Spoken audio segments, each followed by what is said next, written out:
Hi, and welcome to Loch Haven's A Senior Moment. I'm Mary Beth Truitt, and today we're going to talk about preparing to stay healthy this winter, and all winters as a matter of fact. I've got a couple of guests with me. My first guest is B.J. Roberts. B.J. is an RN. She is the Assistant Director of Nurses at Loch Haven Nursing Home. And also, B.J., I'll let you explain the other title. Okay. I also do infection control. I've done that for a number of years now.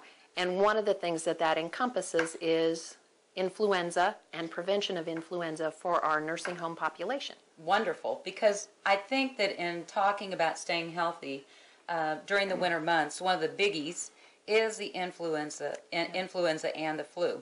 And so I think that it would probably be good to just start out by explaining the difference between influenza and stomach flu, because many times you'll just hear the generality of, I have the flu. And so can you tell us a little bit about that? Well, a lot of people think that the flu and influenza are one and the same, and they are not. Like you said, the stomach flu, the GI things that happen to people, vomiting, diarrhea, body aches, those kind of things we associate with stomach flu. When I talk about influenza, I'm actually talking about a disease process that attacks the lungs. And one reason that is so important to me with the population that I deal with is because there are people who are already ill. Correct. And they can't always fight off something that attacks a very important part of their body. Absolutely. So, when you're younger, you've got a lot more stamina. I don't know if that's the right word. Strength, yes. Strength.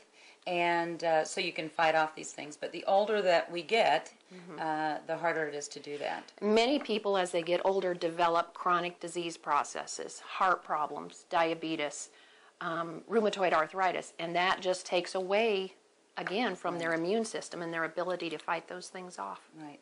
I know that you are a big advocate of the flu vaccine. Yes. And so let's talk about that right away. Okay. I've heard that this year they have included the H1N1 in that, which we were referring to last year as the swine flu, which has become politically incorrect. Incorrect, so yes. now it's H1N1, but it is included in this year's flu vaccine, correct? Every year, the flu shot encompasses 3 different types of flu, and they try to decide of all the flu viruses that are in the world, which 3 are going to be the most common. Okay. And so there's always 2 type A's and a type B. And this year they have included the H1N1 that we took shots against last year. Right. Many of us did. But you have to get a shot every year for influenza. And so, yes, that is part of the vaccine this year. Okay.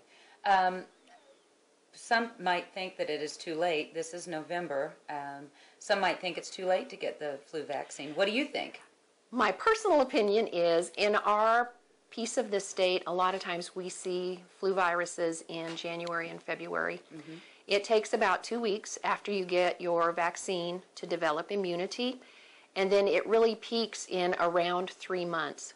So my feeling is that if you get it much sooner than November, you're not going to be at that peak immunity that we like to see. That's going to be the most protection. You actually have immunity for many, many months, up to a year, but it just begins to wane and go away, and you don't have that protection. Well, it's not too late to get the shot if that's Definitely. what a person really wants to do. Definitely not.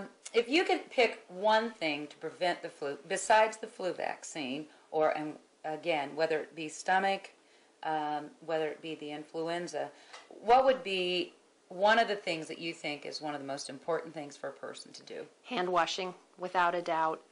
Hand washing, not just influenza, but like you said, the stomach flu, a cold.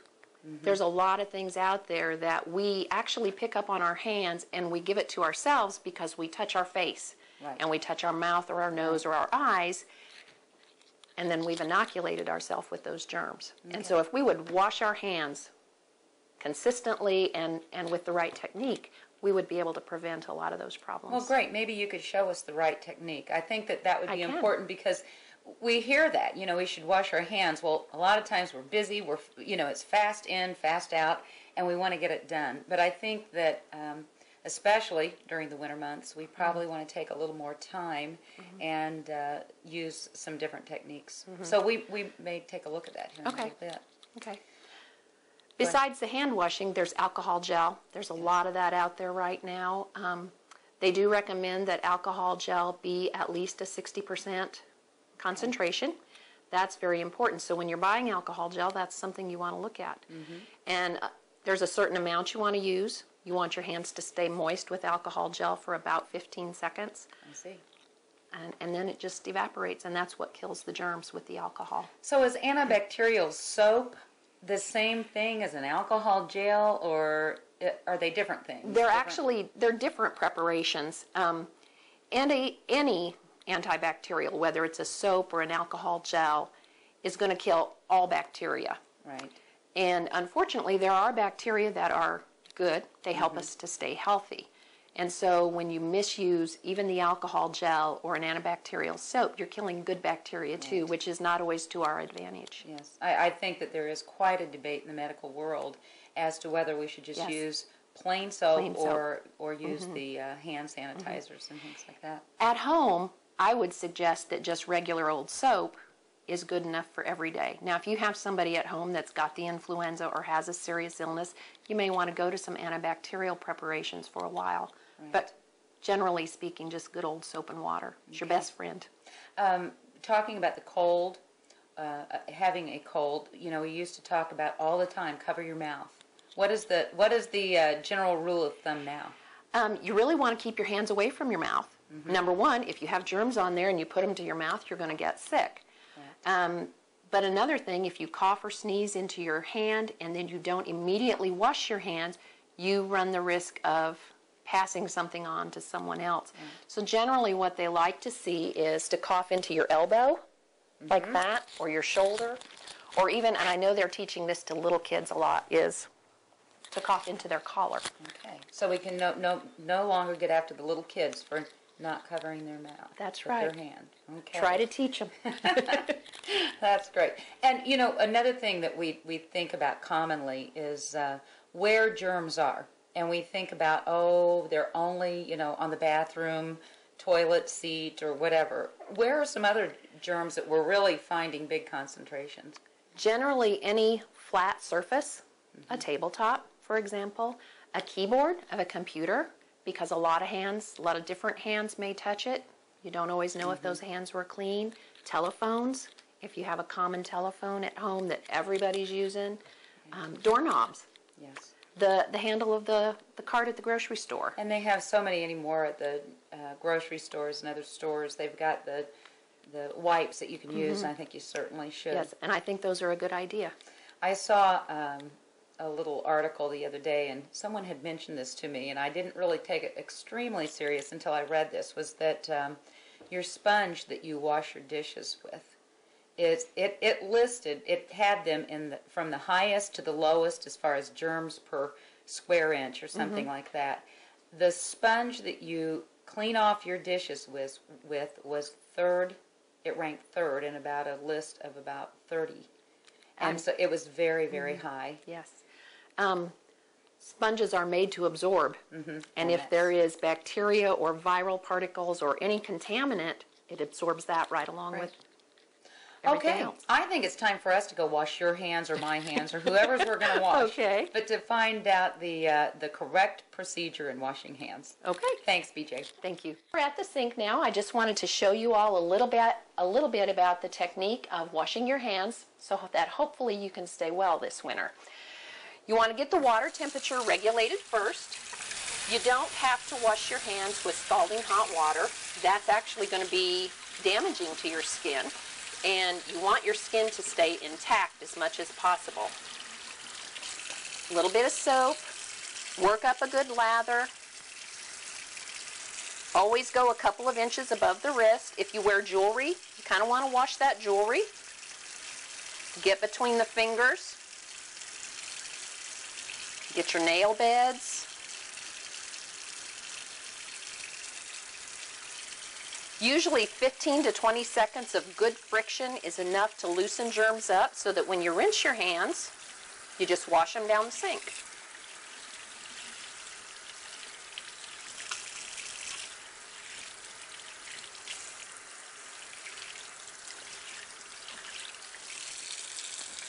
And that's all there is to it. It's not very time consuming, but it can go a long way toward keeping you healthy in the wintertime. And now I think Mary Beth is on her way to see Dr. Louis Fiquet. Hi, we're back, and I am now with my second guest, Dr. Louis Fiquet, who is the owner of Bevier Chiropractic Clinic in Bevier, Missouri.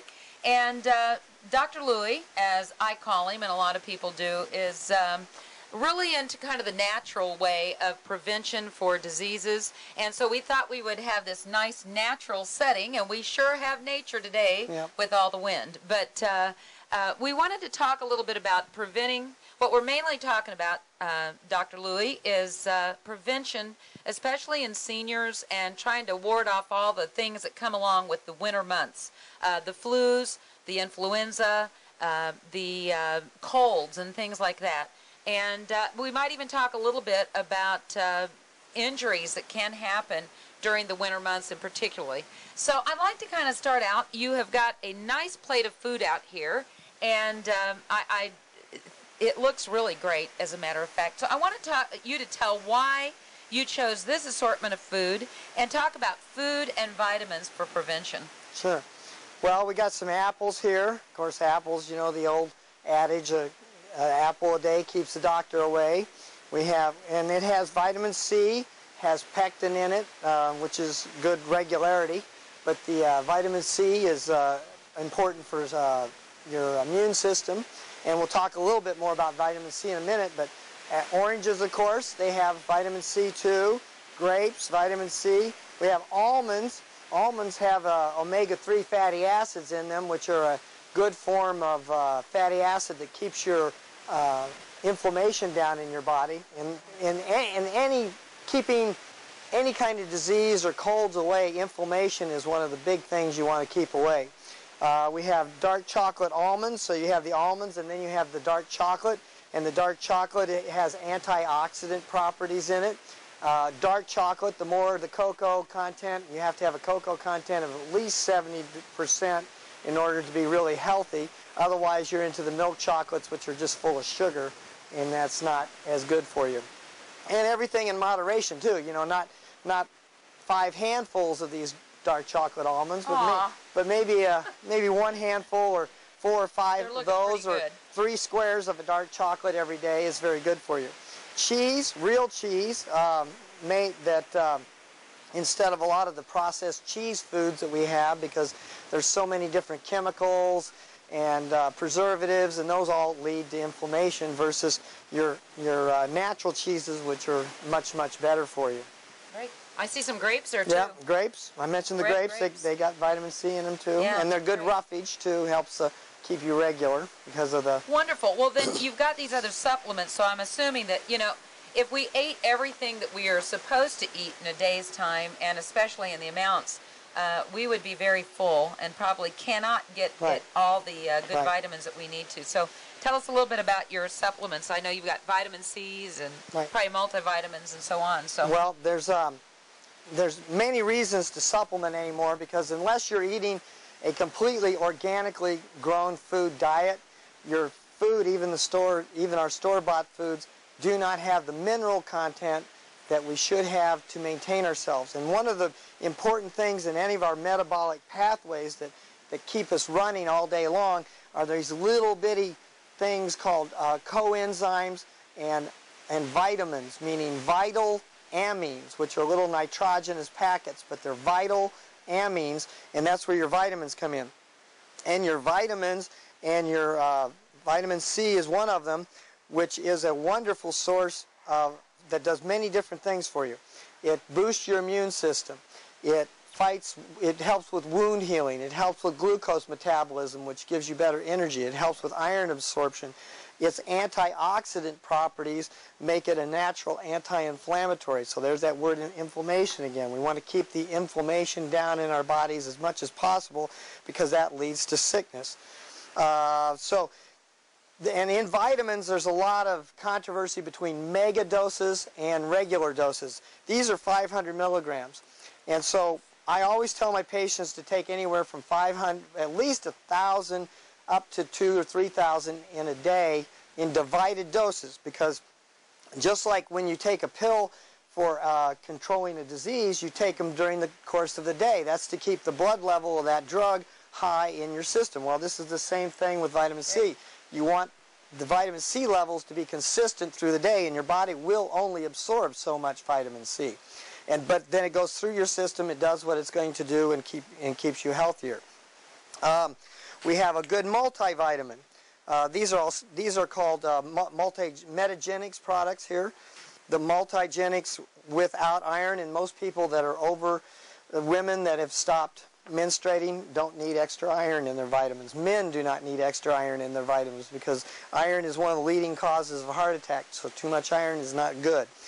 But a good multivitamin with minerals gives you those little mineral packets and those little extra coenzymes that make those metabolic pathways in all your cells work better so you stay healthier. And then we have, this is a more natural product through a company called Standard Process. Everything in here, this is a multivitamin, but because it all, now here you're using natural sources, but you may make some things out of a chemistry set with some of this. But these are all from food products. It's a natural vitamin made from food. In the 30s, Dr. Royal Lee developed a whole line of vitamins that making food products only, and he felt they would be a lot healthier for you. Now, we have calcium lactate. Oh, and yeah, on calcium lactate, calcium, a lot of people take calcium, but a lot of people take calcium carbonate, they take oyster shell, bone meal. Those are all, you've heard of coral calcium, those are all calcium carbonates. Your body does not absorb those very well.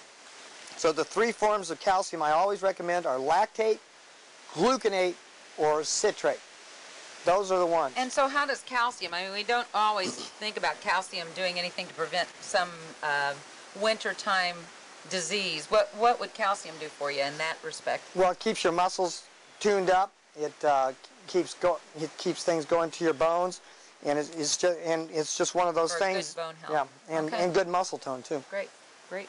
And then magnesium. Magnesium's one of the things that really fires your Krebs cycle, which is your energy cycle, and magnesium is an essential ingredient in that. Okay. And then vitamin D. Vitamin D is really, the medical world is all a gaga about vitamin D because it's protective for 25 different chronic diseases and some cancers. So even, I'm a chiropractor. Even the MDs are wanting people to take Absolutely. a lot more vitamin D. And I know, they've taken vitamin D out of so much. We use sunscreens. We take the vitamin D out of milk. So I know that is one biggie anymore. About keeping hydrated in the winter. We think about summer and sweating, perspiring, and using up our water supply. But in the winter, how important is that? Well, in winter, we're in a lot drier environments. We're inside. You've got heaters going. People have gas heat, wood heat. You got water heat sometimes from some wood stoves. But water heat, of course, is much wetter heat. But your wood, your gas, unless you have a good humidifier on your furnace, you're going to have a lot of dryness. Right. So that dries up your nasal linings and your nasal passages and the tissues that line the nasal passages. And when those get dry and cracked, then that provides an entry for bacteria and viruses that become much more prevalent, especially if we're moving around and people are indoors, especially around Christmas and Thanksgiving time. So the more water you take in, the more those stay hydrated, and the better you're flowing. That if bacteria or a virus gets up there, that stuff is flowing down through the back of your throat and into your lymph system, where your body gets rid of it for you. Okay, great. And a lot of people think the very first sign of dehydration is a dry tongue, but that's when you're last. So you just got to keep hydrated, and that is also within the confines of what doctors are telling you too. If you're on diuretics or if you have high blood pressure, you have to kind of take that into account. Right. How about exercising in the winter? It gets a little tough. We love to get out and walk, and of course in Macon we love to get out and walk the dam. What should we do for exercise and keeping our posture good? Right. And does that help our health? Absolutely. As far as in the winter Absolutely. too? And exercise includes correct posture, which is mean getting your shoulders back so you can take a deeper breath, using your diaphragm, which is your main breathing muscle under your rib cage, and use that because you get, if your shoulders are back and you're using your diaphragm, you get more air with less energy effort than you do if you're breathing down here like this. You get a lot less air, your body uses more energy. So up here you're breathing easier with more. And I'm a big proponent of yoga or any kind of stretching. And a lot of people have trouble with yoga because they think of a Eastern religious orientation. And there are branches of that. But yoga by itself, especially a branch called Hatha, is all about the body and keeping the muscles stretched. One of the worst things that happens to us as we get old is those muscles get tight and you're no longer as flexible as you used to be. And we start seeing that in the 40s and the 50s and the 60s, and it even gets worse in the 70s. So yoga is all about taking positions that stretch and help put the elasticity in those muscles back. And we're so lucky because Dr. Fiquet volunteers at Loch, I believe, on Mondays and does a yoga class there for our residents, both there and at the apartments. Is that correct? Right. That's wonderful. Well, I need some help because, you know, shoveling snow. This is really a joke. I started to say I'm the one who has to shovel the snow at home. I'm really not. But I think that, you know, there's things that we do in the winter. We're cold when we go outside. What would be some proper, as a chiropractor, what would be some proper shoveling techniques? And I think we just happen to have a couple shovels. Oh, yeah. Look at this. Now, of course, just Eskimos have hundreds of words for different kinds of snow. Well, you ought to have different shovels for different kinds of snow. I see. If it's a real light, fluffy snow, I like to go with the old coal chute shovel because you can move a lot of it with a lot of effort. But if it's a real heavy, wet snow and you're a little bit older, then go with just a smaller teaspoon size and use it. Now, if we're going to do it, a lot of people go straight ahead like this. This is also true of vacuuming a rug for you ladies that might not be out scooping, but you're vacuuming. You want to go sideways. If you use your body sideways, and you want to use your legs, get bent down a little bit and use your legs and lift up. Don't use that back. It's when you lift the shovel with the back, without the legs, that's how you get in trouble, especially if you have a long driveway and you're doing that repetitively. Another thing to make your work easier is make sure your shovel's outside. If you have a shovel in a warm garage and you go outside and start shoveling snow, that shovel's warm and it's going to melt the snow, it's going to stick to your shovel, and you're going to have a lot harder time.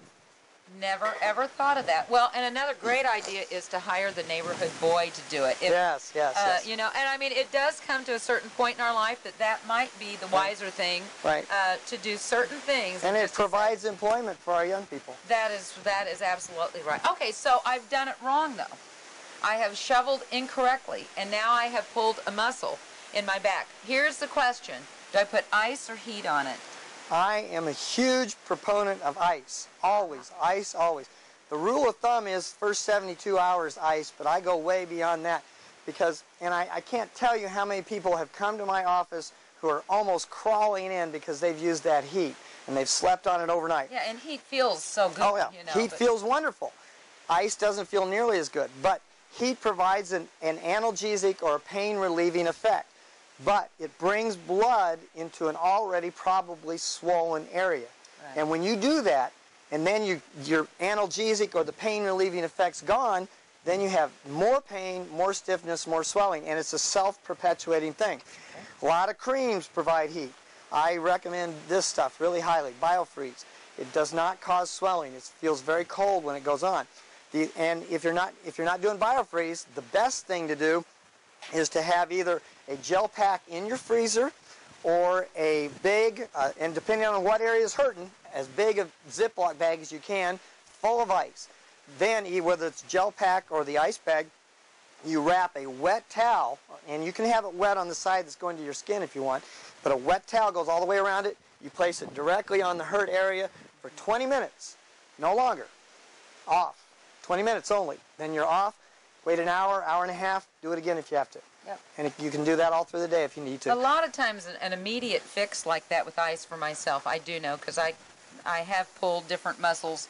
If you can get ice right on it right away, it just takes care of the problem. Doesn't feel nearly as good, but it takes the Yeah, swelling down, it does. keeps the swelling from happening, and then that muscle will heal. And BioFreeze, we do have some on hand always at home, but even for arthritis, which arthritis in the wintertime seems to get worse as well. I'm sure it's, you know, the atmosphere and the cold weather, and, you know, so I'm not, I really just like BioFreeze. And I have also, I've been thinking about this more and more.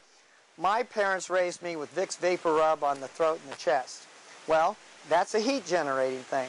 And so if you use that on your throat and your chest, that's heat, more swelling. So I've recently started using BioFreeze on my throat or my chest if I get ill, and voila.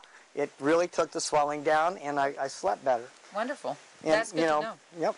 That is great to And know. that's a new use as far as BioFreeze that I know of. I've not heard in the literature using it that way, but it's working for me. Well, this has been great information.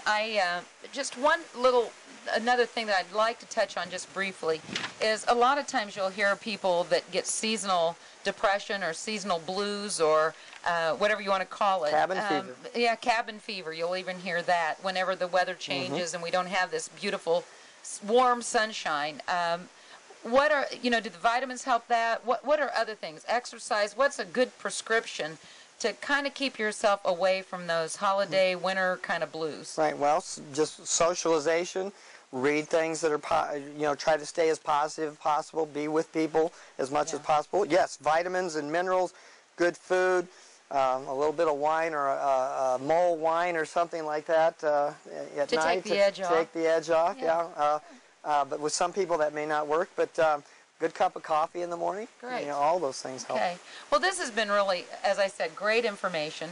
A beautiful day, a little bit windy, but we hope that you've enjoyed this program and that you've gained something from the information. We hope that the information that we've given you is going to keep you a little more healthy this winter. We also want to wish you, from our family at Loch Haven, a happy Thanksgiving. And we'll see you the next time we have a senior moment. Yep. Good health to you and yours.